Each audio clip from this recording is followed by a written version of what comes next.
রাজ্য ছিল পাশাপাশি সেনাবন নীলদ্বীপ ও কালাবন। সেনাবন ছিল উর্বর জমি ও প্রাচুর্যের জন্য বিখ্যাত।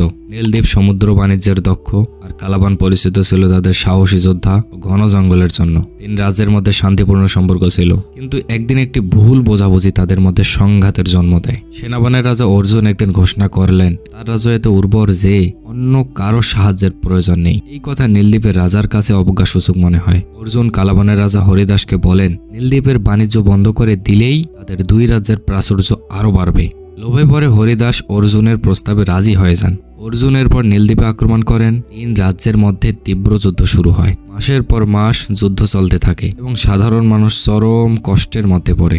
এই পরিস্থিতি দেখে নীলদ্বীপের রাজপুত্র বিক্রম তিন রাজাকে আলোচনায় বসাতে রাজি করান। তিনি একটি সমঝোতা চুক্তি প্রস্তাব করেন। সেনাবন ফসল উৎপাদন করবে, নীলদ্বীপ সমুদ্র বাণিজ্য করবে, আর কালাবন বন সম্পদ সরবরাহ করবে। এই চুক্তিতে তিন রাজা সম্মত হন।